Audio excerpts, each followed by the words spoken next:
नमस्कार दोस्तों, स्वागत है आपको आपके अपने यूट्यूब चैनल उज्ज्वल स्टडी पॉइंट में। दोस्तों, आज की इस वीडियो हम लोग क्लास 10वीं के विज्ञान का कुछ महत्वपूर्ण प्रश्नों को पढ़ने वाले हैं, जो एग्जाम की दृष्टि से काफ़ी इंपॉर्टेंट है और ये सारे प्रश्न पहले भी एग्जाम में पूछा जा चुका है। तो इस वीडियो को बिना स्किप किए लास्ट तक जरूर देखना और इन सारे प्रश्न का उत्तर आप लोग याद कर चलना, क्योंकि ये सारे प्रश्न क्वेश्चन बैंक से लिए गए। तो चलते हैं, वीडियो को स्टार्ट करते हैं।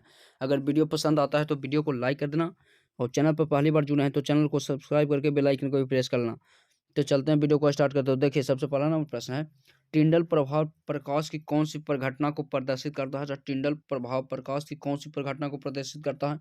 तो ये प्रदर्शित करता है प्रकाश का प्रकीर्णन को। ऑप्शन नंबर डी बिल्कुल सही होगा। अगला नंबर प्रश्न देखिए, अगला नंबर प्रश्न है, निम्न में से कौन सा असंतृप्त हाइड्रोकार्बन है? तो निम्न में से कौन सा असंतृप्त हाइड्रोकार्बन है? तो CH4। ऑप्शन नंबर ए बिल्कुल सही होगा। अगला नंबर प्रश्न देखिए, अगला नंबर प्रश्न है, निम्न में से कौन सा यौगिक ईंधन के रूप में इस्तेमाल किया जा सकता है? तो निम्न में से कौन सा यौगिक ईंधन के रूप में इस्तेमाल किया जा सकता है? तो वह किया जाता है इथेनॉल। ऑप्शन नंबर ए बिल्कुल सही होगा। अगला नंबर प्रश्न देखिए, अगला नंबर प्रश्न है, निम्न में से कौन आहार श्रृंखला का निर्माण करता है? तो निम्न में से कौन आहार श्रृंखला का निर्माण करता है? तो वह करता है घास, बकरी तथा मानव। ऑप्शन नंबर बी बिल्कुल सही होगा। अगला नंबर प्रश्न देखिए, मानव हृदय में कोष्ठों की संख्या कितनी है? तो मानव हृदय में कोष्ठों की संख्या कितनी होती है? तो 4 होती है। ऑप्शन नंबर सी बिल्कुल सही होगा।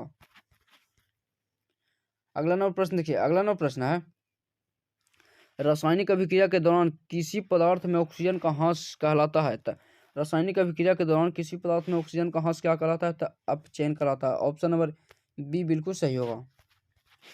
अगला नंबर प्रश्न है, क्या आधुनिक आवर्त सारणी में समूहों की संख्या है? तो आधुनिक आवर्त सारणी में समूहों की संख्या कितनी है? तो वह है 18 है। ऑप्शन नंबर डी बिल्कुल सही होगा।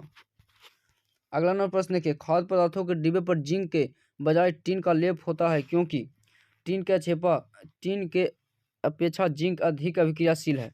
ऑप्शन नंबर सी बिल्कुल सही होगा। अगला नंबर प्रश्न देखिए, निम्नांकित में से कौन पुनरुद्भवन का उदाहरण है? पुनरुद्भवन का उदाहरण है तो वह है हाइड्रा। ऑप्शन नंबर ए बिल्कुल सही होगा। अगला नंबर प्रश्न देखिए, अगला नंबर प्रश्न है, तांबे की तार की एक आयताकार कुंडली किसी चुंबकीय क्षेत्र में घूर्णी गति कर रही है। इस कुंडली में प्रेरित विद्युत धारा की दिशा में कितने परिवहन के पश्चात परिवर्तन होता है? तो वह होता है आधे के पश्चात परिवहन होता है। ऑप्शन नंबर सी बिल्कुल सही होगा। अगला नंबर प्रश्न देखिए, सल्फर परमाणु की 72 कक्षा में इलेक्ट्रॉनों की संख्या कितनी होती है? तो सल्फर परमाणु की 72 कक्षा में इलेक्ट्रॉनों की संख्या कितनी होती है? 6 होती है। ऑप्शन नंबर सी बिल्कुल सही होगा। अगला नंबर प्रश्न देखिए, ग्लूकोज के एक अणु में ऑक्सीजन के कितने परमाणु होते हैं? तो ग्लूकोज के एक अणु में ऑक्सीजन कितने परमाणु होते हैं? तो 6 परमाणु होते हैं। ऑप्शन नंबर बी बिल्कुल सही होगा। अगला नंबर प्रश्न देखिए, नई कार्तिक चीफ प्रॉपर्टी के अनुसार दर्पण के सामने रखे गए बीम की बीम दूरी ली जाती है। तो बीम की बीम दूरी क्या ली जाती है? तो ये लिया जाता है ऋणात्मक लिया जाता है। ऑप्शन नंबर बी बिल्कुल सही होगा। अगला नंबर प्रश्न देखिए, पित्त रस कहाँ से स्रावित होता है? तो पित्त रस कहाँ से स्रावित होता है?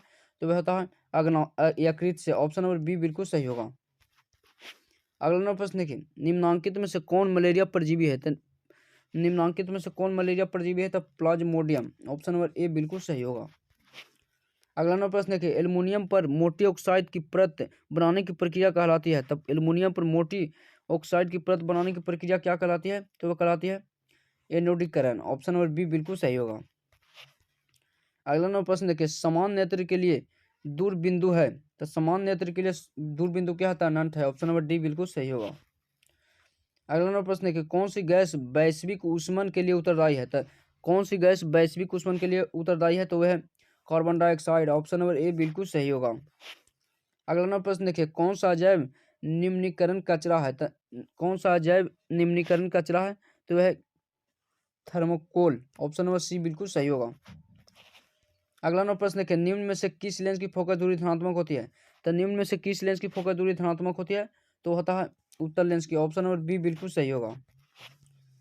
अगला नंबर प्रश्न देखिए, अगला नंबर प्रश्न है, समांतर क्रम में संयोजी प्रतिरोधों की संख्या घटने के उपरांत संयोजी प्रतिरोधों का कुल प्रतिरोध क्या होता है? तो होता है बढ़ता है। ऑप्शन नंबर ए बिल्कुल सही होगा। अगला नंबर प्रश्न देखिए, कवक में पोषण की कौन सी विधि पाई जाती है? तो कवक में पोषण की कौन सी विधि पाई जाती है? तो वह पाया जाता है मृतजीवी। ऑप्शन नंबर ए बिल्कुल सही होगा। अगला नंबर प्रश्न देखिए, निम्न में से कौन सा पद विद्युत परिपथ में विद्युत शक्ति को निरूपित करता है? तो निम्न में से कौन सा पद विद्युत परिपथ में विद्युत शक्ति को निरूपित करता है? तो वह करता है I/R। ऑप्शन नंबर ए बिल्कुल सही होगा। अगला नंबर प्रश्न देखें, निम्न में से कौन सा अंग संवेदग्राही नहीं है? तो निम्न में से कौन सा अंग संवेदग्राही नहीं है? तो वह है दिमाग। ऑप्शन नंबर डी बिल्कुल सही होगा। अगला नंबर प्रश्न देखिए, किस दर्पण का उपयोग सामान्यतः वाहनों का पक्ष दृश्य दर्पणों के रूप में किया जाता है? तो वह किया जाता है उत्तल दर्पण को। ऑप्शन नंबर सी बिल्कुल सही होगा। अगला नंबर प्रश्न देखिए, किस वर्ण रंग का तरंगदैर्घ्य सबसे बड़ा है? तो किस वर्ण रंग का तरंगदैर्घ्य सबसे बड़ा है? तो लाल रंग का। ऑप्शन नंबर ए बिल्कुल सही होगा। अगला नंबर प्रश्न देखिए, समझौत अंगों का उदाहरण है। तो समझौत अंगों का उदाहरण क्या है? तो हमारा हाथ और कुत्ते का अग्रपाद। ऑप्शन नंबर ए बिल्कुल सही होगा। अगला नंबर प्रश्न देखिए, निम्न में से उत्तम ऊर्जा स्रोत कौन सा है? तो निम्न में से उत्तम ऊर्जा स्रोत कौन सा है? तो वह पेट्रोलियम है। ऑप्शन नंबर सी बिल्कुल सही होगा। अगला नंबर प्रश्न देखिए, कौन अंतःस्रावी और बाह्यस्रावी ग्रंथि जैसा कार्य नहीं करता है? तो कौन कार्य नहीं करता है? तो वह पीयूष ग्रंथि। ऑप्शन नंबर बी बिल्कुल सही होगा। अगला नंबर प्रश्न देखिए, फ्लेमिंग के बामहस्त नियम के बाएं हाथ की तर्जनी संकेत करते हैं। तर्जनी संकेत करते हैं क्या? चुंबकीय क्षेत्र की दिशा को। ऑप्शन नंबर बी बिल्कुल सही होगा। अगला नंबर प्रश्न देखिए, निम्न में से कौन गंगा प्रदूषण के लिए उत्तरदायी नहीं है? तो निम्न में कौन गंगा प्रदूषण के लिए उत्तरदायी नहीं है? तो वह गंगा में मछली पालना। ऑप्शन नंबर ए बिल्कुल सही होगा। अगला नंबर प्रश्न देखिए, पुष्प का नर जनांग कहलाता है। तो पुष्प का नर जनांग कहलाता है क्या? तो वह कहलाता है पुंकेसर। ऑप्शन नंबर ए बिल्कुल सही होगा। अगला नंबर प्रश्न देखिए, किस लेंस का उपयोग कर दृष्टि दोष को संशोधित किया जा सकता है? तो किस लेंस का उपयोग कर दृष्टि दोष को संशोधित किया जा सकता है? तो उत्तल लेंस को। ऑप्शन नंबर बी बिल्कुल सही होगा।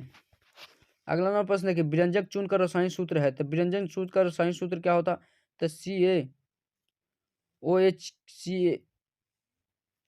क्या होता है? तो CaOCl2 होता है। ऑप्शन नंबर बी बिल्कुल सही होगा। अगला नंबर प्रश्न देखिए, कौन सा पदार्थ लाल लिटमस को नीला कर देता है? तो कौन सा पदार्थ लाल लिटमस को नीला कर देता है? तो क्षार। ऑप्शन नंबर बी बिल्कुल सही होगा। अगला नंबर प्रश्न देखिए, कौन सा अभिलक्षण वंशागत नहीं है? तो कौन सा अभिलक्षण वंशागत नहीं है? तो चमड़ी का रंग। ऑप्शन नंबर बी बिल्कुल सही होगा। अगला नंबर प्रश्न देखिए, शुद्ध जल का पीएच मान होता है। तो शुद्ध जल का पीएच मान कितना होता है? तो 7 होता है। ऑप्शन नंबर बी बिल्कुल सही होगा।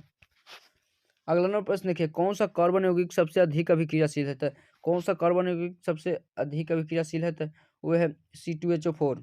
ऑप्शन नंबर ए बिल्कुल सही होगा। अगला नंबर प्रश्न देखिए, हाइड्रोजन के दो परमाणुओं के बीच कितने अबंध बनते हैं? तो हाइड्रोजन के दो परमाणुओं के बीच कितने अबंध बनते हैं? तो एक अबंध बनते हैं। ऑप्शन नंबर ए बिल्कुल सही होगा। अगला नंबर प्रश्न देखिए, विद्युत ऊर्जा का व्यापारिक मात्रा क्या है? तो विद्युत ऊर्जा का व्यापारिक मात्रा क्या होता है? तो यूनिट होता है। ऑप्शन नंबर सी बिल्कुल सही होगा। आई होप कि इन सारे प्रश्न का उत्तर आप लोगों को याद हो गया होगा। तो वीडियो को अभी तक लाइक नहीं किए तो वीडियो को लाइक कर देना, और चैनल पर पहली बार जुड़े हैं तो चैनल को सब्सक्राइब करके बेल आइकन को भी प्रेस करना।